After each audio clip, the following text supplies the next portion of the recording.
15, dos versos 16 ao 32.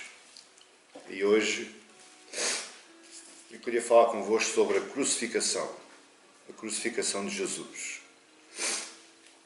Um tema bastante falado, um tema bastante pregado, um tema alvo de filmes, grandes produções de Hollywood, alvo de peças de teatro, alvo de canções, enfim. A crucificação envolve uma vasta indústria artística, mas a crucificação tem para nós um grande significado. Eu não vou hoje bater muito sobre a crucificação, nós já falámos muito sobre a crucificação, mas existem alguns pontos que o Evangelho de Marcos nos traz, que têm grande interesse e grande significado para as nossas vidas diárias, dia a dia. E era sobre isso que eu queria falar convosco hoje. Marcos, capítulo 15, versos 16 ao 32, diz assim: Então, os soldados o levaram para dentro do palácio, que é o pretório, e reuniram todo o destacamento. Vestiram de púrpura, tecendo uma coroa de espinhos, e lhe a puseram na cabeça. E o saudavam, dizendo: Salve é rei dos judeus. Davam-lhe na cabeça com um caniço, cuspiam nele, e pondo-se de joelhos o adoravam. Depois de o terem escarnecido, despiram-lhe a púrpura e o vestiram com as suas próprias vestes.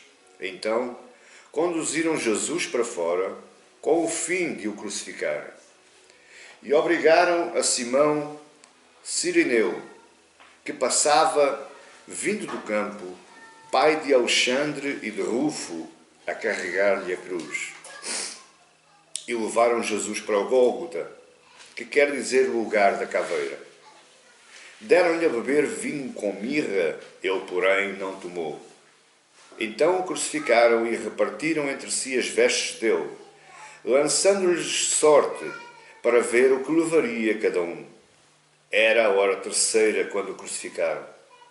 E por cima estava uma epígrafe, a sua acusação: o rei dos judeus. Com ele crucificaram 2 ladrões, um à sua direita e outro à sua esquerda. Cumpriu-se a escritura que diz: com os malfeitores foi contado. Os que iam passando blasfemavam dele, meneando a cabeça e dizendo: tu que destróis o santuário e em 3 dias o reedificas, salva-te a ti mesmo, descendo da cruz. De igual modo, os principais sacerdotes com os escribas, escarnecendo entre si, diziam: salvou os outros, a si mesmo não pode salvar-se. Deixa agora da cruz o Cristo, o Rei de Israel, para que vejamos e creiamos. Também os que com ele foram crucificados o insultavam. Meus queridos e minhas queridas, nós estamos na presença das últimas horas de Jesus vivo como homem aqui na terra. Nós estamos presente à crucificação de Cristo. Esta é a antecâmara da conclusão do projeto divino planeado, arquitetado, programado desde a eternidade por Deus Pai, Deus Filho e Deus Espírito Santo. Estamos quase a fechar a cortina deste projeto, o culminar deste projeto. Mas eu quero que você pense uma coisa comigo. A cruz não encerrou nada. Antes, pelo contrário. A cruz encerrou um ato e abriu um segundo ato. E esse segundo ato, nós somos agora também participantes. Se você estiver familiarizado com a arte, nós somos agora figurantes desta nova etapa, deste novo ato. Na cruz se abriu uma porta que nos dá acesso à vida eterna. Muitos são aqueles que a fecham. Muitos são aqueles que a deixam somente entreaberta. Mas esta porta, ela está aberta ainda. mas um dia ela se irá fechar. Este processo um dia será terminado na vinda do nosso Senhor e Salvador Jesus Cristo, este mesmo que a si mesmo se entregou por cada um de nós naquela cruz. A carta de 1 de Pedro, capítulo 3, no verso 18, Pedro nos dá uma janela para percebermos qual é o real significado da crucificação de Cristo. Pois também Cristo morreu uma única vez, pelos pecados, o justo pelos injustos, para conduzir-vos a Deus, morto sim na carne, mas vivificado no Espírito. Quando Paulo fala nas suas cartas que nós somos coparticipantes dos sofrimentos de Cristo, o que ele está querendo dizer é a mesma coisa que Pedro falou aqui no capítulo 3. Nós somos coparticipantes na crucificação de Cristo. Hoje morremos para a nossa carne. Hoje morremos para a nossa vontade. Hoje morremos para o nosso prazer. Mas fomos vivificados por aquele sangue, através daquele sangue que Cristo verteu lá naquela cruz. Estas são as 6 últimas horas de vida. Elas já estavam previamente e bastante anunciadas através das Escrituras Sagradas. Acabámos de ler o Salmo 22, o Salmo de Davi. E Davi falou acerca deste plano, acerca destas 6 últimas horas. Para que você entenda, a porção que nós lemos do Evangelho de Mateus, ela se divide em 3 partes, e nós vamos passar por as 3 partes. Em primeiro lugar, é o flagelo de Cristo, está aí dos versos 16 ao 20. Em segundo lugar, é o caminho do Calvário, está nos versos 21 ao 23, perdão.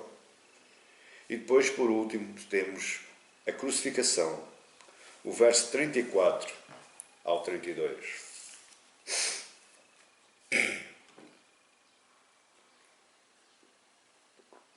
Com a sua derrota, não conseguindo enfrentar o povo, não conseguindo contrariar o povo, Pilatos foi obrigado a abrir mão das suas convicções. Pilatos foi obrigado a abrir mão da sua consciência, e justa consciência, convém dizer. Mas perante o povo, perante a turba, perante o clamor raivoso, violento, hostil, que o povo estava tendo naquela escadaria do pretório, Pilatos entregou Jesus às mãos dos carrascos. Mas o sofrimento de Jesus não é só aí. Nós não estamos perante um sofrimento de tempo curto. O sofrimento de Jesus tem um tempo de longa duração. Antes de Jesus ser entregue às mãos dos carrascos para ser crucificado naquele madeiro, os guardas pretorianos, os guardas romanos, eles montam uma cena teatral. Essa cena ainda hoje é vista.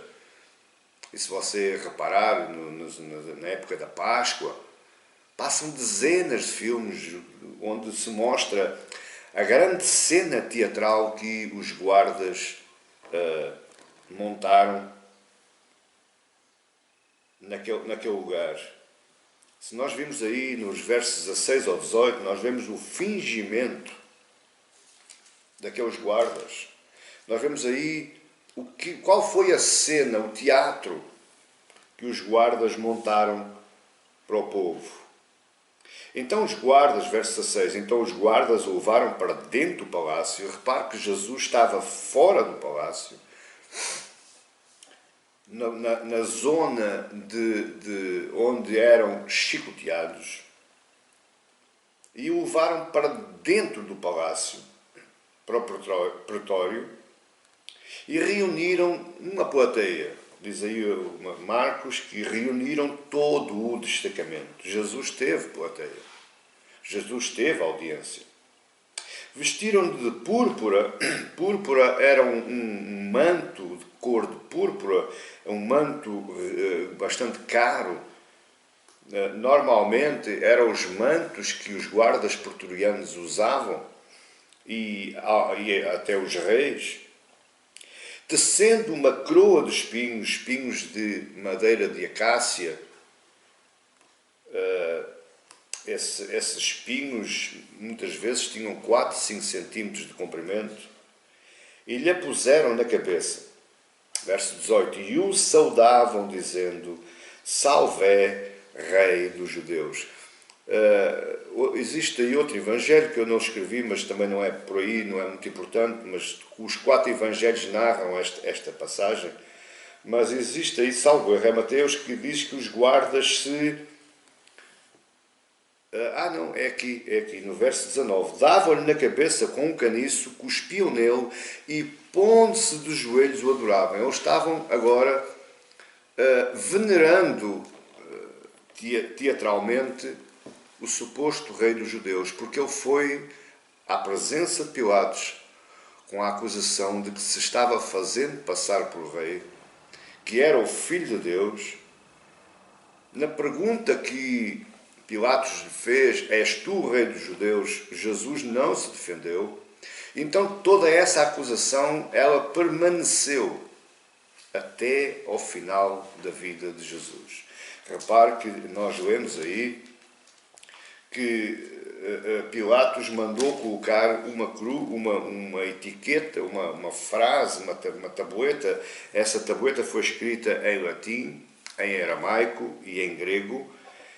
No verso 26, por cima estava uma epígrafe com a sua acusação: o rei dos judeus. Jesus foi até ao final com esta acusação.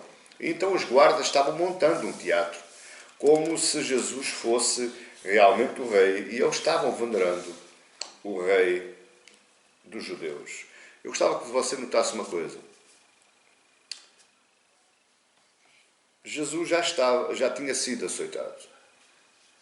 Porque diz aí no verso 15, e nós falámos isso a última mensagem: então Pilatos, querendo contentar a multidão, soltou-lhes Barrabás e, após mandar açoitar Jesus, com 39 mais uma vergastadas, com um chicote que se chamava o azorrague. O azorrague era um chicote feito com 3 tiras de pele, de couro, entrelaçados.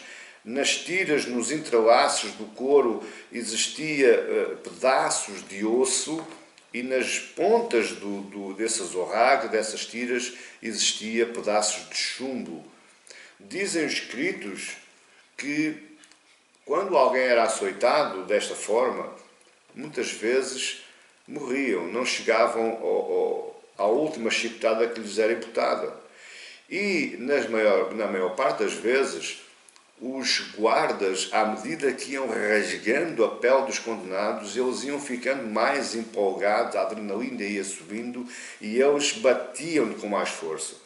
Ou seja, Jesus agora tem uma coroa de espinhos na cabeça, espatada na cabeça, enterrada na cabeça, leva com uma cana na cabeça, onde já está os espinhos que eram extremamente venenosos e faziam inchar a pele, inflamando e causando dor. Cuspiam nele e escarneciam. Jesus está aqui em plena agonia. Jesus ainda não chegou ao Monte do Calvário. E Jesus ainda não chegou ao Gólgota. Mas Jesus já está em plena agonia. Deixe que eu lhe diga algumas coisas antes de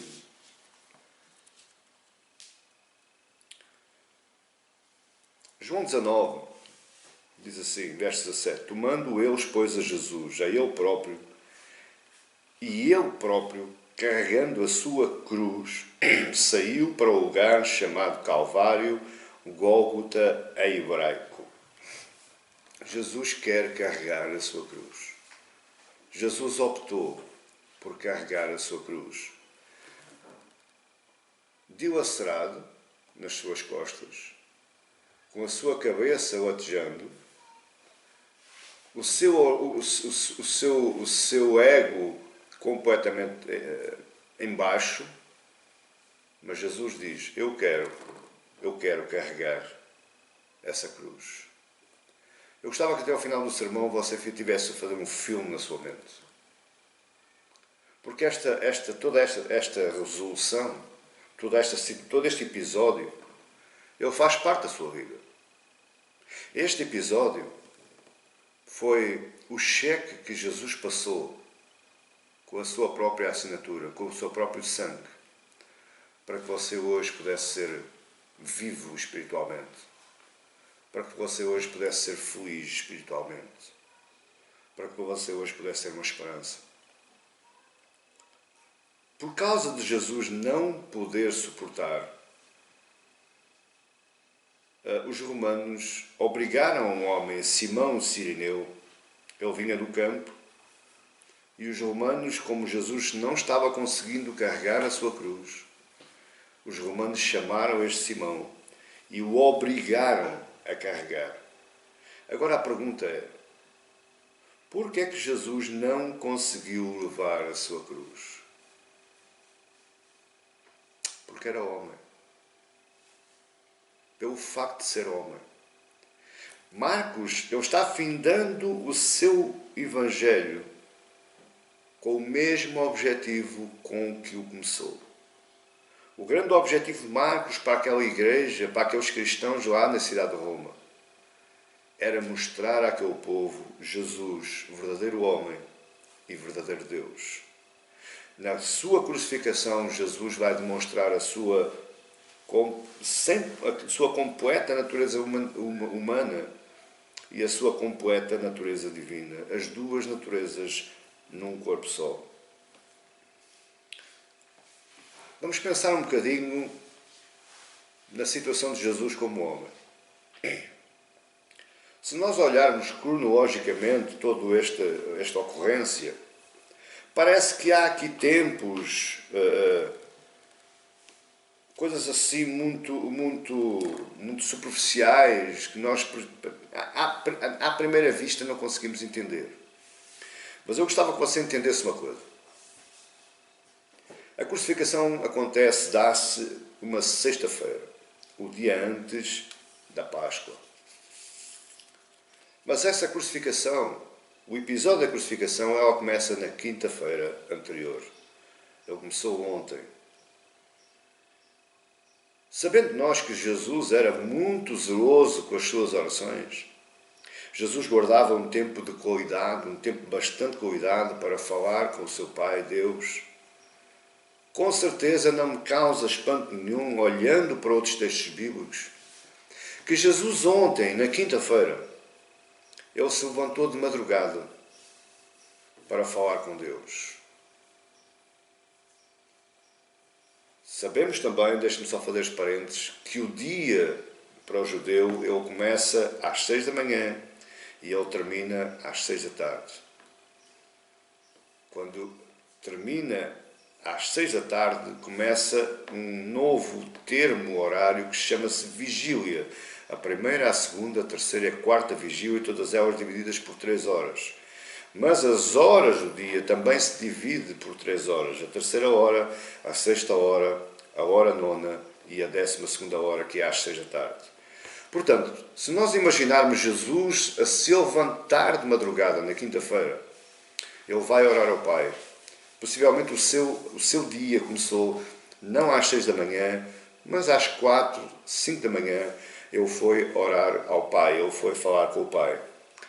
O dia de quinta-feira, nós reparamos que Jesus passa um dia atarefado, porque Jesus passa o dia a ensinar os seus discípulos. O discurso, o sermão profético de Jesus ele é proferido nessa quinta-feira.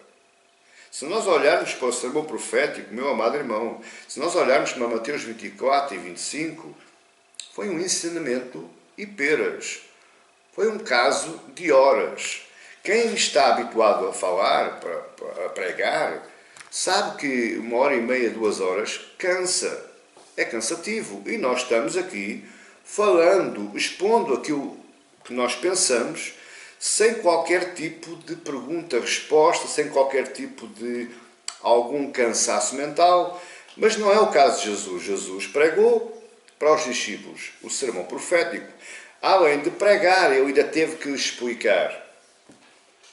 Quando chegou a noite, ele manda os seus discípulos prepararem a ceia do Senhor, a última ceia, feita lá naquele cenáculo em Jerusalém. Durante a ceia, se nós formos ao Evangelho de João, nós reparamos que desde João 14 até João 18, existe ensinamento de Jesus. Jesus não ensinou os seus discípulos só no sermão profético. Jesus ensinou os seus discípulos também no cenáculo, na última ceia. Ele orou para os seus discípulos. Existe a oração sacerdotal para os seus discípulos lá em João 17. Com isto tudo, com este cansaço físico, existe também cansaço psicológico. Como assim, pastor? Eu vou-lhe explicar. Jesus já sabia de antemão que iria ser traído por um dos seus discípulos. Mas Jesus agora está vivendo esta traição. Não só vivendo a traição, ele tem um embate muito forte com Pedro. Quando o Pedro diz e tenta demover o Senhor, não, mestre, não faças isso.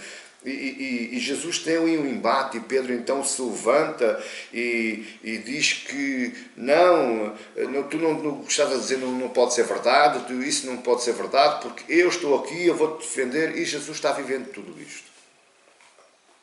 A seguir à ceia, já de noite, ele se desloca ao Monte das Oliveiras, onde ele vai orar a célebre oração, a última oração, onde ele pede, ele clama ao Pai: Senhor, eu estou cansado. Se for possível, afasta de mim este cálice. Mas todavia faça a tua vontade. O Evangelho de Lucas, o médico, ele nos traz um detalhe interessantíssimo, porque ainda hoje, a própria ciência avançada como está, eles imputam esse sintoma humano a alguém que está nas últimas, a alguém que está completamente a colapsar na sua mente e no seu aspecto físico. Que foi quando o seu suor se tornou em gotas de sangue. Os vasos capilares da pele de Jesus colapsaram e começaram transbordando para fora da pele gotas de sangue. Jesus é preso, ainda essa noite. Jesus é levado à presença do Sinédrio, a Anás e Caifás. Aí Jesus ouve o que ninguém gostaria de ouvir. Sofre murros, bufetadas, está aí no verso 65 do capítulo 14, cuspidelas, murros e bufetadas. Jesus está cansado fisicamente. Jesus está estourado psicologicamente. Jesus está colapsando. Se nós formos estudar um pouco da cultura do Oriente Médio, eles diziam que ninguém poderia ser preso sem julgamento. Mas nós sabemos que na noite em que foi traído, no jardim de Getsemane, Jesus foi preso. A pergunta é, no período, suponhamos, nós não sabemos a hora exata, mas suponhamos que eram 8 horas da noite, 9 horas da noite, Jesus vai à presença de Anás e Caifás. Onde é que Jesus passou a noite? Até chegar ao capítulo 15, diz assim: logo pela manhã, entraram em conselho os principais sacerdotes com os anciãos. Onde é que Jesus passou a noite? Existe uma tradição judaica, e já me contaram pastores que lá foram, que em Jerusalém, num sítio qualquer, lá numas masmorras, que existe uma cela onde eles dizem que Jesus foi preso. Agora pensemos, se Jesus não podia ser preso, como é que ele ficou dentro da prisão? Novamente essa tradição diz que ele ficou preso pelos pulsos com umas correntes ao teto sem colocar os pés no chão. Agora imagine, colapsado fisicamente, cansaço, trauma psicológico,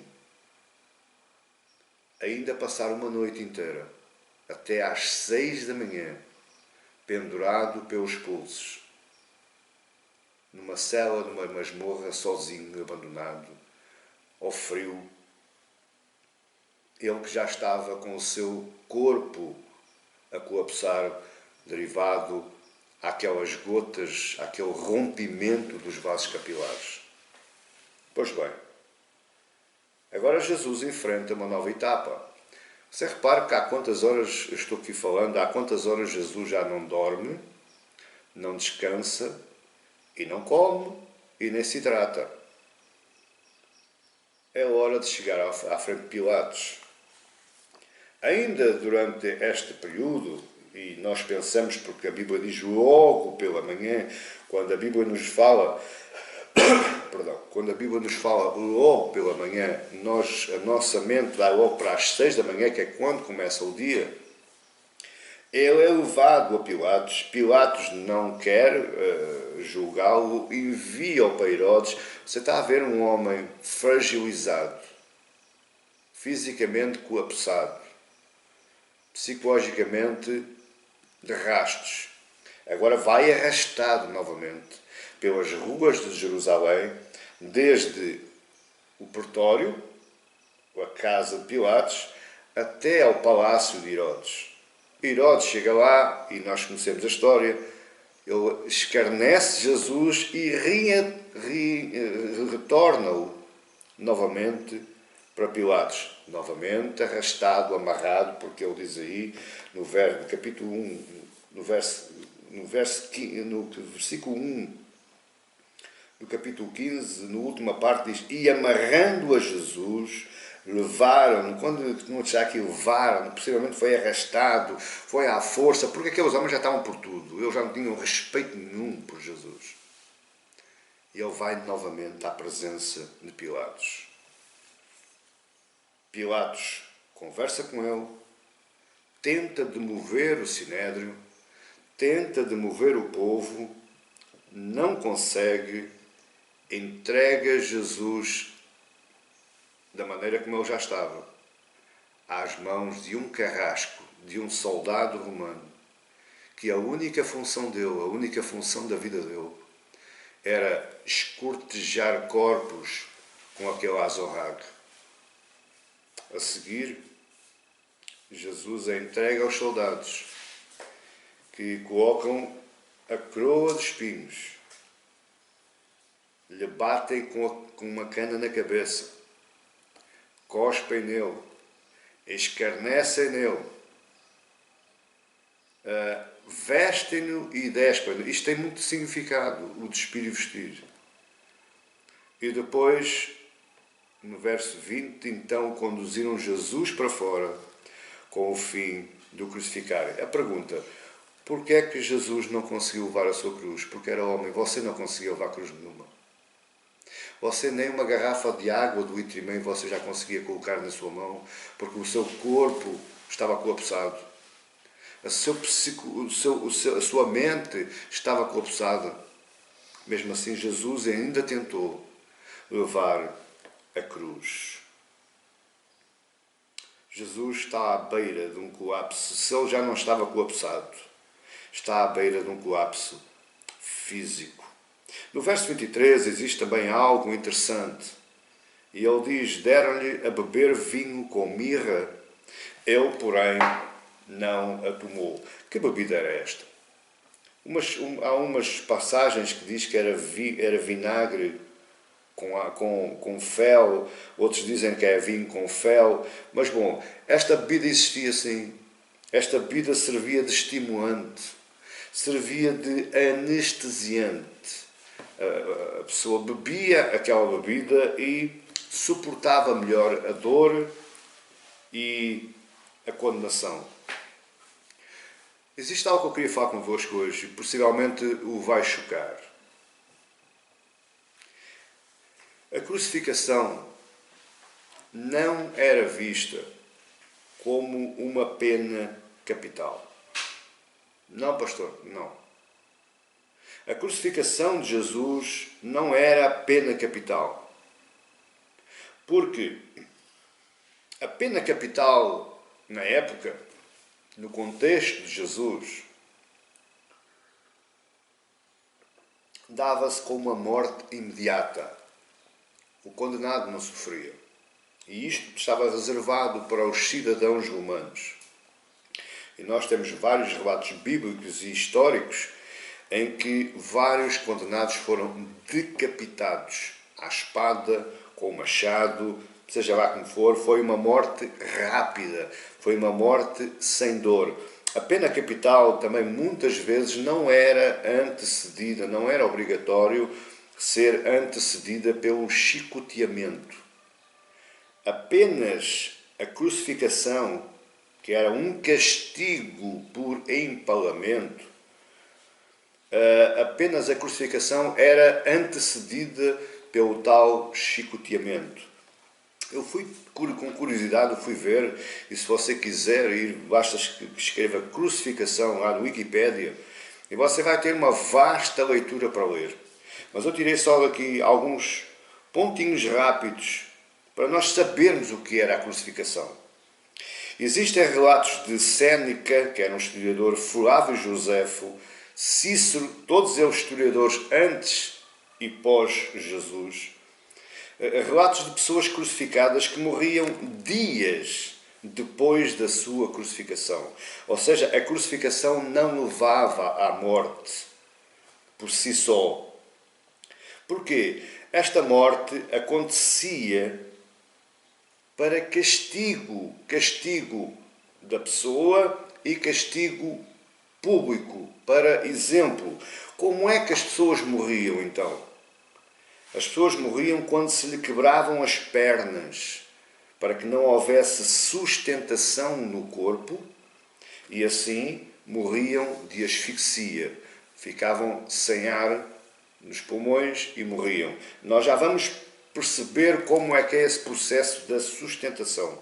Mas eu queria que você pensasse, a crucificação não era pena capital. Pena capital era uma condenação, como é que eu vou lhe explicar? Com compaixão, digamos assim. Era uma morte rápida. Pronto, matava-se, cortava-se a cabeça e acabou-se. Para quem era destinada a crucificação? E aqui sim, eu queria que você olhasse. A crucificação na época era destinada aos amotinadores, àqueles que se rebelavam contra o Estado, contra o Império, aqueles que levantavam motins nas multidões, aqueles que andavam sempre dizendo mal, levantando manifestações. A crucificação era para esses. Para os assassinos, e nomeadamente os assassinos estrangeiros ao Império, porque os assassinos cidadãos romanos era-se cortado o pescoço. Um cidadão romano nunca era crucificado. Mas também era reservado aos escravos que tivessem cometido algum crime contra os seus senhores. No fundo, a crucificação, para que você entenda, era um castigo público e duradouro. Para você perguntar assim, pastor, porquê é que o Jesus morreu logo? A gente já vai conversar. Mas fixe aí já com esta ideia. A crucificação era um castigo público e duradouro. Não foram os romanos que inventaram, isto já vem lá da Pérsia e de Alexandre o Grande e outros, mas também não é muito importante para agora e também nós não temos tempo para falar disto tudo. Se nós olharmos para João 19, verso 31 em diante, nós vamos perceber porque é que eu estou dizendo que a crucificação não era a pena capital. A crucificação era para que durasse, para provocar sofrimento. Sofrimento àquele que estava crucificado e para exemplo de todos aqueles que passavam e viam.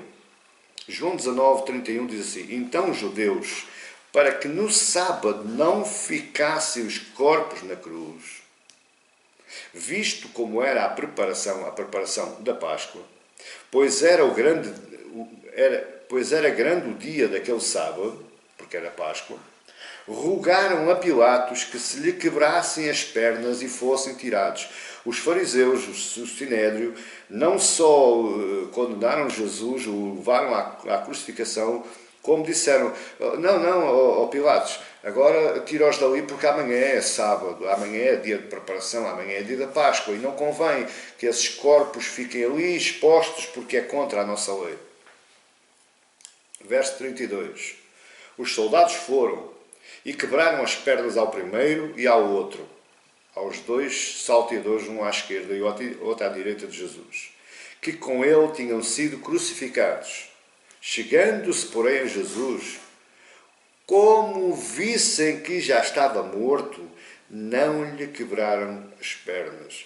Mas um dos soldados lhe abriu o lado com uma lança e logo saiu sangue e água. Se nós vimos aí no nosso texto, no verso 44 e 45,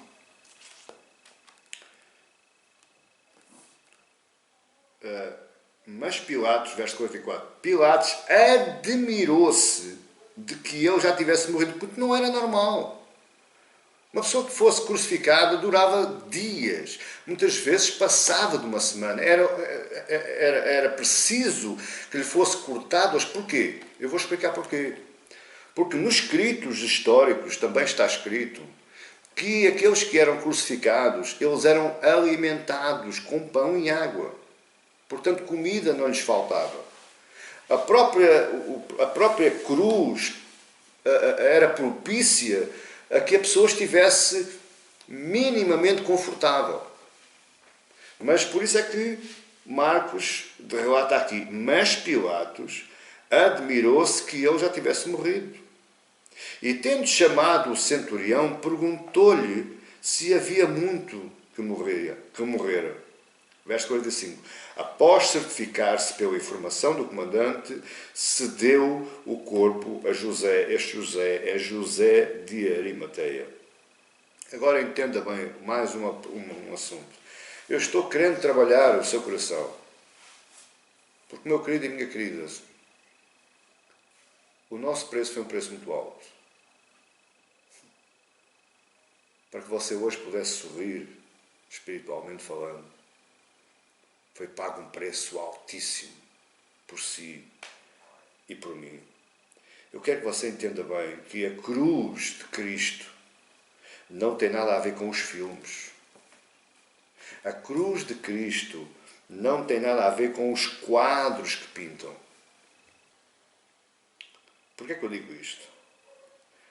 A cruz tinha 4 elementos.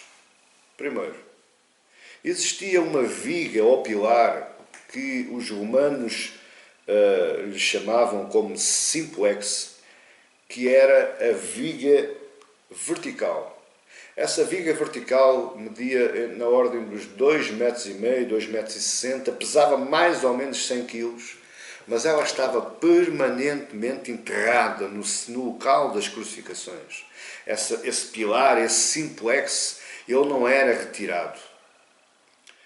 Existia também um outro elemento da cruz, que era a trave, ou o patíbulo, e que pesava mais ou menos 45 quilos. E esta, sim, era a cruz que Simão,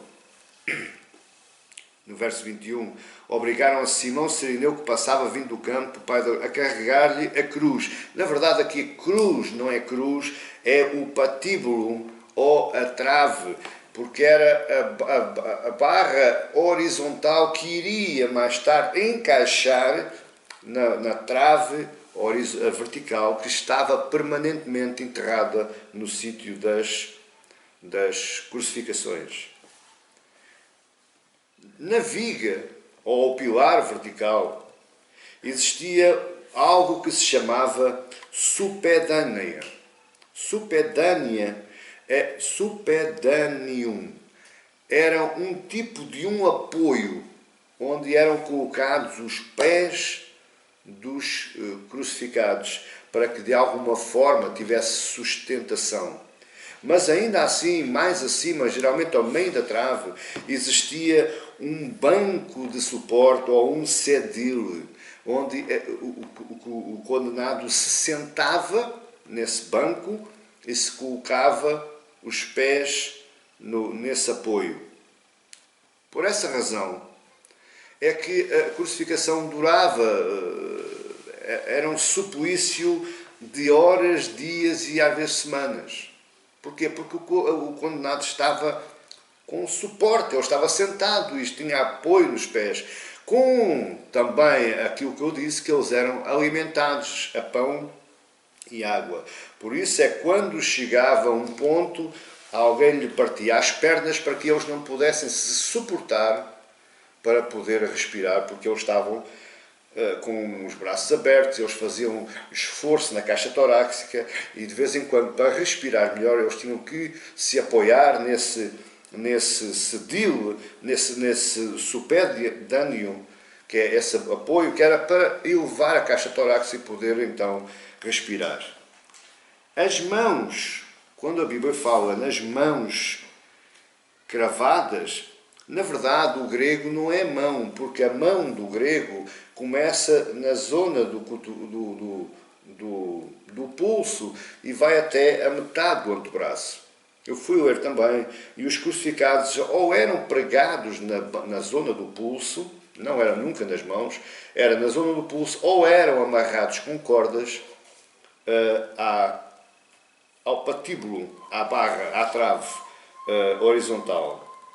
E os pés eram pregados no simplex, na barra, no pilar vertical, na zona do tornozelo de um lado e do outro, de forma que os pés ficavam ali naquele suporte, mas ficavam unidos por aqueles pregos. Esta, meus queridos e minhas queridas, é a cena de horror da crucificação. Não é motivo de filme, não é motivo de procissão, de andar aí pelas ruas com uma trave de madeira às costas. Não é. Esta é uma cena de horror. Este é o flagelo do nosso Senhor Jesus Cristo. Há um detalhe importante que para si não faz qualquer diferença nenhuma, mas para um judeu verdadeiro fazia muita diferença. E esse detalhe está aí no verso 24. Além de tudo aquilo que Jesus passou, ainda teve que passar por isto. Aí no verso 24 diz: e quando o crucificaram, repartiram entre si as vestes dele. Repartiram entre si as vestes dele, lançando-lhes sorte para ver o que levaria cada um. Este versículo claramente nos traz a ideia que Jesus foi crucificado nu. Um judeu não mostrava o seu corpo. Um judeu não mostrava a sua nudez. Judeu que perdesse a sua roupa, que ficasse desnudado, era uma completa vergonha. Jesus foi pregado na cruz completamente nu. E, por outro lado, ele foi sorteado. Olha o que eu estou dizendo. Ele foi sorteado como um despojo de guerra ou de uma conquista. Da mesma forma como os romanos dividiam os despojos, aqueles que conseguiam arrecadar das batalhas, assim sortearam a túnica e as vestes de Jesus, como se ele se tratasse de uma conquista ou um despojo de guerra. Mas tudo isto, meu querido e minha querida que me está a ouvir, tudo isto está baseado nas Escrituras Sagradas. O Salmo 22 que nós lemos, ele claramente nos informa que os romanos só fizeram aquilo que já estava escrito em referência à morte de Jesus. Salmo 22,6 diz: mas eu sou verme e não homem, opróbrio dos homens, ou seja, vergonha dos homens, e desprezado do povo. Todos os que me veem zombam de mim, e afrouxam os lábios e maneiam a cabeça. Veja que aí Jesus diz, no verso 29, os que iam passando blasfemavam dele, maneando a cabeça, dizendo: tu que destróis o santuário, e em 3 dias o reedificas, salva-te a ti mesmo, descendo da cruz. Mas ainda no Salmo 22, verso 7, diz: posso contar todos os meus ossos, eles me estão olhando e encarando em mim. Repartem entre si as minhas vestes, e sobre a minha túnica deitam sortes. Mais uma vez, eu referencio isto e sublinho isto. Jesus não sofreu pena de morte. A morte de Jesus foi um castigo vergonhoso e público que o levou à morte. Este castigo o levou à morte. Ele leva à morte por amor. Também este amor já estava bastante escrito. Através de Isaías 53, nós vemos o amor de Cristo naquela cruz, naquele monte do Calvário. Este sofrimento foi público. Não há ninguém que possa esconder e apagar dos anais da história, porque ele foi público, foi visível e está registado em todos os textos, em todos os escritos da história, por vários historiadores antes, durante e pós-Jesus. Apesar de toda esta cena de horror, a pessoa, a obra e o nome de Jesus deve ser exaltado.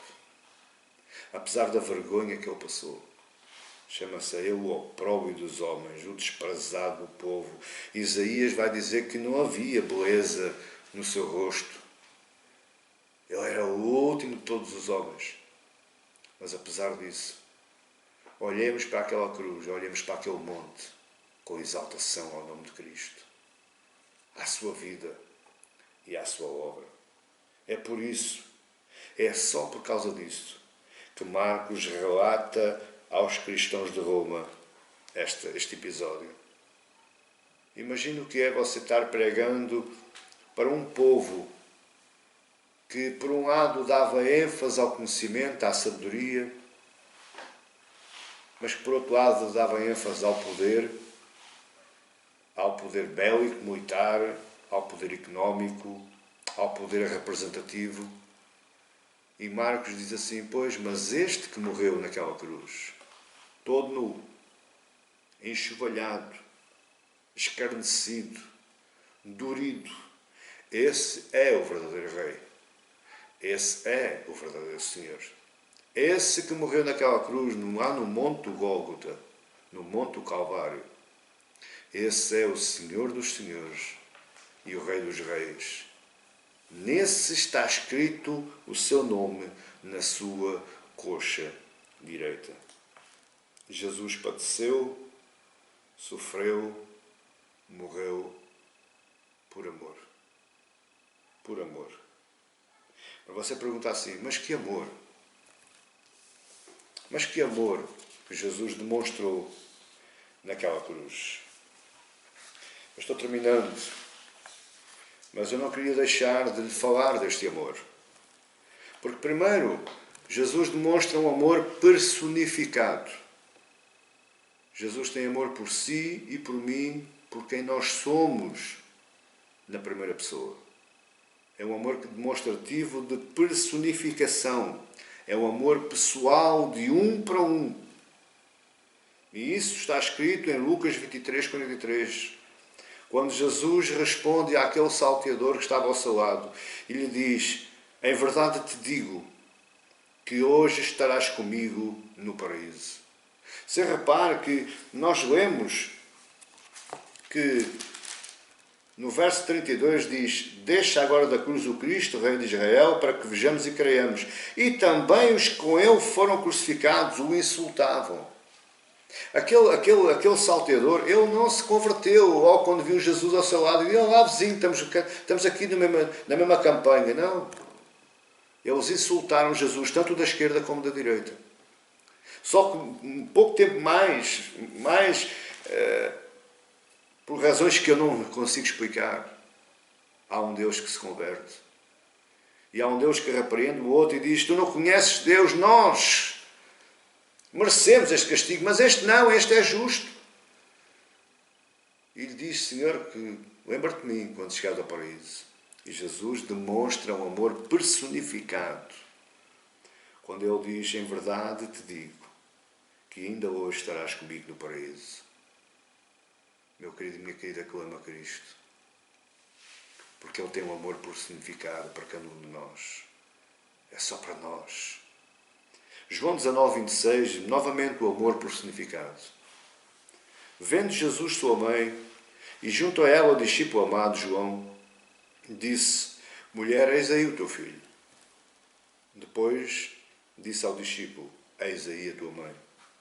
Dessa hora em diante o discípulo a tomou para casa. Este é um amor personificado. Jesus se preocupa com cada um de nós. Maria, a sua mãe, ia ficar sozinho.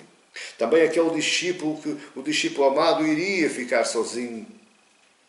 Mas ele quis compor vidas, e Jesus compõe vidas, e Jesus recompõe vidas, e Jesus constrói e escreve novas vidas por causa do seu amor personificado, derramado por Ele próprio naquela cruz do Calvário. É um amor personificado, mas não só o amor personificado. Ele também tem um amor universal. Ele também consegue abraçar, não abraça só um a um, ele consegue abraçar muitos. Não são todos, são muitos. Lucas 23, verso 28 diz: Jesus vai caminhando por aquela rua, pela via dolorosa, e havia povo que chorava. Ainda existia povo que chorava. Havia homens e mulheres que choravam. E Jesus,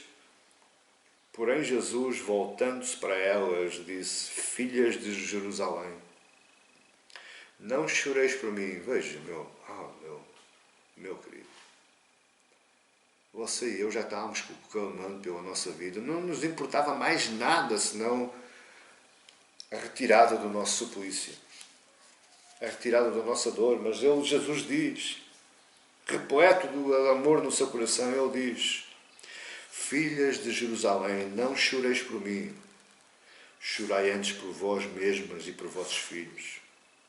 Porque dias virão em que se dirá: bem-aventurados as estéreis que não geraram nem amamentaram. Nesses dias dirão aos montes: caí sobre nós, e aos outeiros cobri-nos. Porque se em lenho verde fazem isto, que será no lenho seco? Este é um amor universal. Um amor que engloba vários. Mas Lucas continua ainda no seu capítulo 23, verso 34. E essa sim. Se você não considera isto amor universal, você vai considerar o quê? Contudo, Jesus dizia: Pai, perdoa-lhes, porque não sabem o que fazem. E então, repartindo as vestes deles, lançaram sortes. Você era capaz de amar assim? Você era capaz de amar alguém que lhe estava fazendo mal, provocando dor física, psicológica, e mesmo assim dizendo: Pai, perdoa-lhes, porque eles não sabem aquilo que fazem. João 19, verso 30 diz: quando, pois, Jesus tomou o vinagre, disse: está consumado. E, inclinando a cabeça, rendeu ao Espírito. A palavra está consumado quer dizer, em grego, tetelestai. Tetelestai quer dizer está tudo pago. Está quitado. E Jesus disse: está tudo pago em amor pela humanidade. Jesus disse tetelestai, em amor pelos homens. Só um Deus que ama pode dizer: está tudo pago, eles não devem nada, porque eu próprio já paguei a sua dívida, eu próprio já paguei a sua falha, eu próprio já paguei pelos seus pecados, pelas suas iniquidades. Está consumado, tetelestai. É a maior prova de amor que Jesus demonstrou naquela cruz. Por isso Paulo nos informa que nós não conseguimos entender esse amor. É claro que nós não conseguimos entender esse amor. É claro que você não consegue, eu não consigo, ninguém consegue. Efésios 3,19 diz: e conhecer o amor de Cristo, este amor que nós estamos falando, tanto o amor personificado como o amor universal, e conhecer o amor de Cristo que excede todo o entendimento, para que sejais tomados de toda a plenitude de Deus. Meu querido e minha querida, ainda está para nascer o homem que consegue entender este amor. Ainda está para nascer o homem que consegue explicar esse amor. Porque é um amor inexplicável. Ele excede todo o entendimento. Nós não merecíamos esse amor. Deixe que eu lhe diga uma coisa. Aquilo que você e eu merecíamos era um lugarzinho naquela trave, naquela cruz. Aquilo que você e eu merecíamos era uma cruz de espinhos. Umas bufetadas, uns murros, umas cuspidelas, uns escárnios. Era isso que nós merecíamos. Mas Ele, por amor, Ele tomou o seu e o meu lugar. Ele se fez injusto pelos injustos e justificou os injustos. Por amor de cada um de nós, Ele tomou aquele lugar que era o nosso lugar para nos livrar deste suplício, para nos livrar do cálice da ira de Deus. Se você hoje pode ser salvo, se você hoje pode ter esperança na salvação, é porque Ele nos amou naquela cruz. É porque Ele foi até o final. Morrer por um amigo, é possível. É possível morrer por um amigo. É possível trocar a vida por um amigo. Agora, morrer por um inimigo, nunca ouvi ninguém. Eu já ouvi pessoas altruístas que deram a sua vida para salvar outras. Já ouvi bombeiros que dão a sua vida todos os dias para salvar outras. Eles saem dos seus quartéis, eles não sabem se voltam. Isso é altruísmo, isso é dar a vida. Muitas vezes pessoas que nem sequer se conhecem. Mas é fácil isso. Agora, dar a vida para um inimigo, ninguém dá a vida para um inimigo. Jesus deu a vida pelos seus inimigos. Jesus deu a vida por mim e por si, que éramos inimigos de Deus, afastados de Deus, mortos espirituais, mortos, escravizados pelo pecado. E Ele nos vivificou. Ele nos trouxe de novo à vida. Ele nos deu de nova vida. Mas apesar de tudo isto, eu quero finalizar com este pensamento. No contexto que nós vivemos, nós devemos pensar: porquê é que Jesus morreu por nós? Porquê é que eu hoje sou cristão? Porquê é que eu hoje posso ser salvo? Apesar de toda a situação, de toda a circunstância adversa que eu acredito esteja passando, toda a dor, de doença, de coisas que você não queria viver, mas está vivendo. Apesar de tudo isto, você hoje pode viver em paz. Em paz. Porque a morte de Cristo na cruz, primeiramente, ela nos trouxe paz. Que tipo de paz? Paz com Deus. Paz com Deus, e isso Paulo nos informa em Romanos 5:1. Justificados, pois, mediante a fé, temos paz com Deus. Temos paz com Deus. Como? Por meio de nosso Senhor Jesus Cristo. Como é que Ele fez isto? Na cruz do Calvário. Suportando toda a dor.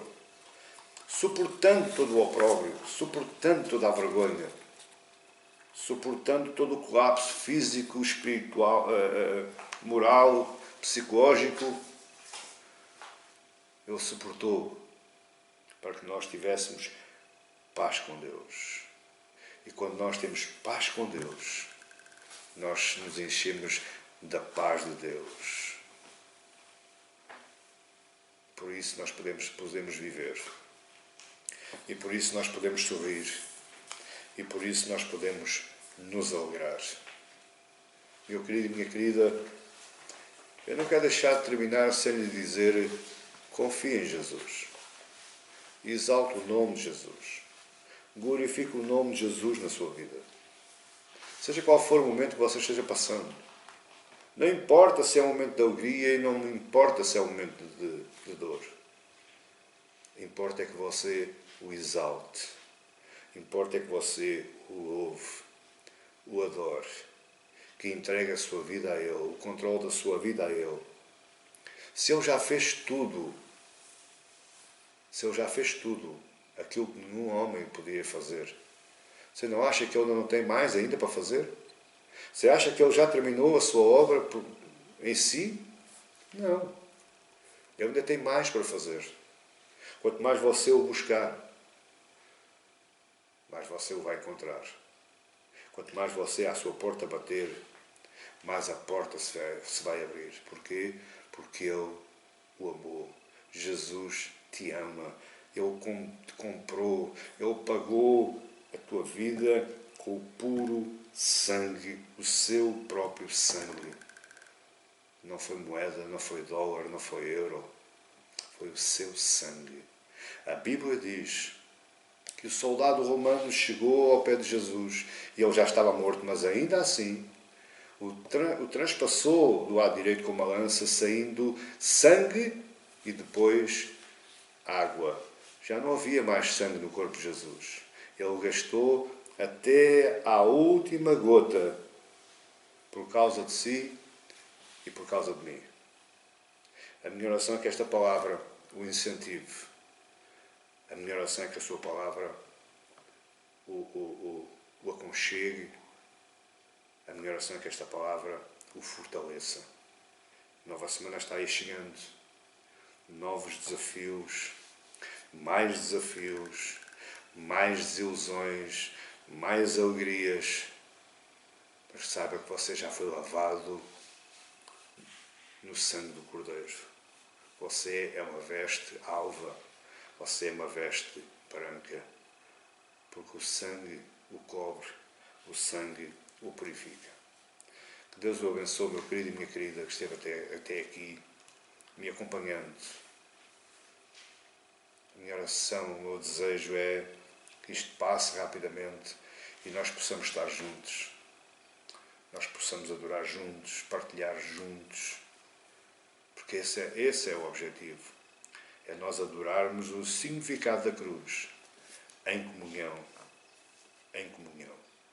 Deus abençoe e até uma próxima oportunidade. Em nome de Jesus.